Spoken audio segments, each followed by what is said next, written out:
What is the story that these murals tell? The idea behind the murals is that they tell the history of the state of Idaho, and they are broken up by the choice of the artist into sections. So there's 2 murals that deal with southeast Idaho, 2 that focus on southwest Idaho, and 2 that focus on north Idaho.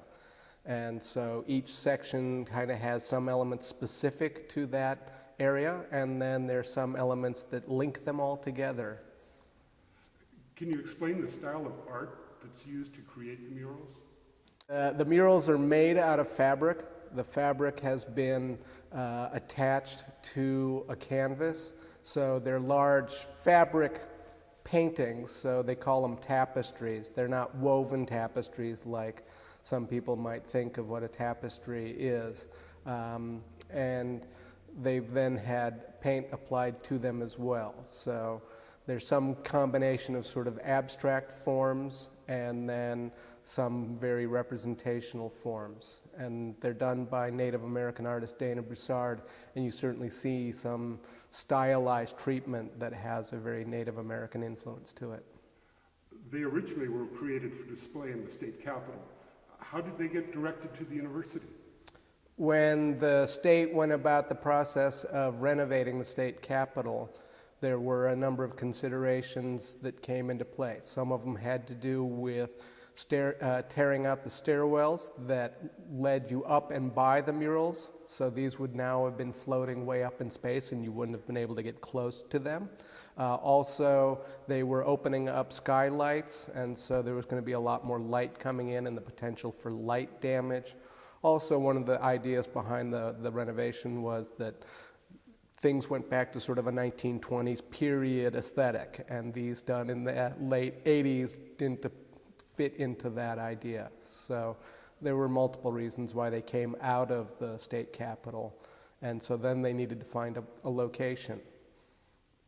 And that happened through sort of a conversation with then President Daley Larson and Marty Peterson, who both sort of saw both the political reasons for why it would be good for us to take them, and also just that it would be really, the right place would be the University of Idaho.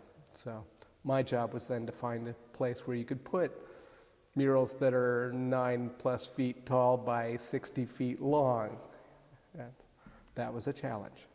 But luckily we had the Teaching Learning Center. Yes, exactly. A large bare wall. It was that or the Kibbe domes.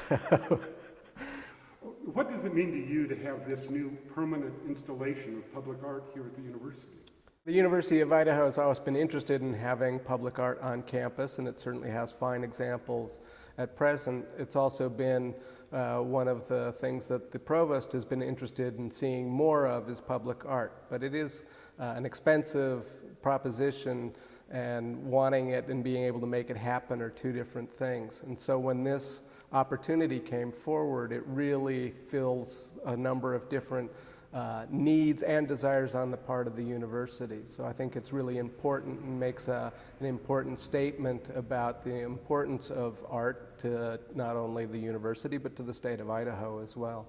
And so I think that this really does capture something about the state, something about art, and something about its importance to a learning community. So I think that's what I see as a benefit both to the university and personally. That's what I am doing here with the gallery is that sort of learning environment through art, and that having these rather large expansive murals in the TLC common space will be really a strong statement in that regard. So what happens if the state decides they want them back? Well, they're state property, and I guess they're theirs, and they can come get them. But I think that when they're in place and when people see them, they'll kind of have a home in a way that there won't be a desire to see them go away.